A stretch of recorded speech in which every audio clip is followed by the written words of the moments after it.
ஆட்டுக்குட்டியானவருக்கு ஸ்தோத்திரம். இன்றைய வல்லமையின் மன்னா வெளிப்படுத்தின விசேஷம் 12:11.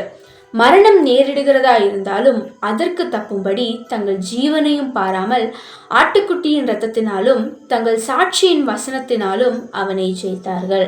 எனக்கு அன்பான சகோதர சகோதரிகளே, தேவன் உங்களுக்கும் எனக்கும் சத்ருவை ஜெயிக்கிற அதிகாரத்தை அவர் கொடுத்திருக்கிறார். ஆனா இன்றைக்கு சத்ரு நமக்கு விரோதமாக எழும்பி பல காரியங்களையும் தந்திரங்களையும் பயமுறுத்தலையும் செய்யும்போது நம்ம அப்படியே அடங்கி போயிடுறோம். அவர் கொடுத்ததான அதிகாரத்தை பயன்படுத்தாமல் முடங்கி போயிடுறோம். ஆனால் தேவன் நமக்கு வாக்கு கொடுக்கிறார். அவர் கொடுத்ததான அதிகாரத்தை நாம் பயன்படுத்தி அவனை ஜெயிக்கும்படியாக நமக்கு சொல்லுகிறார். நம்முடைய வாழ்க்கையில் 2 கண்கள் எப்படி முக்கியமாக இருக்கிறதோ அதே போல தான் நமக்கு இயேசு கிறிஸ்துவனுடைய ரத்தமும் வசனமும் நமக்கு உதவியாக இருக்கிறது, தேவைப்படுகிறது.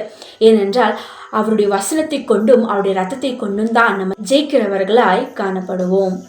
நமக்கு எவ்வளவு பெரிய சோதனைகள் நேரிடுகிறதா இருந்தாலும் அல்லது மரணமே நேரிடுகிறதா இருந்தாலும் அதற்கு நாம் தப்பும்படி அவருடைய அதிகாரத்தை பயன்படுத்தி அவருடைய ரத்தத்தையும் வசனத்தையும் கொண்டு நாம் அவனை ஜெயிக்கும் போது நம்முடைய வாழ்க்கையில் நாம் வெற்றியை பார்க்க முடியும். சத்ரு எழும்பிக்கொண்டே இருக்கான், என்னால் எதுவுமே பண்ண முடியலன்னு சொல்லி முடங்கி விடாமல் அவர் கொடுத்த அதிகாரத்தை நாம் பயன்படுத்தும் போது நிச்சயமாய் அவனை தோற்கடித்து நாம் ஜெயிக்கிறவர்களாய் மாறுவோம். கர்த்தர் தான் நமக்கு அந்த அதிகாரத்தை கொடுத்திருக்கிறார்.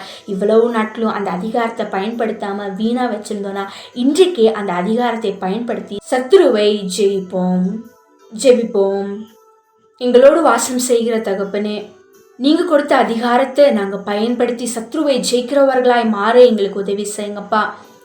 உங்களுடைய ரத்தத்தையும் வசனத்தையும் நாங்கள் தைரியமாய் பிடித்து கொண்டு அந்த அதிகாரத்தை பயன்படுத்தி நாங்கள் ஒவ்வொரு நாளும் எங்களுடைய சத்ருவை மேற்கொண்டு ஜெயிக்க எங்களுக்கு கற்றுக் கொடுங்க. உங்க கரம் எங்களோடு இருந்து நடத்தட்டும்.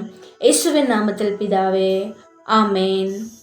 கர்த்தர் தாமே நம் சத்ருவை ஜெயிக்க தைரியத்தையும் சத்துவத்தையும் தருவாராக. வல்லமையில் வளரு, வல்லமையாயிரு. God bless you.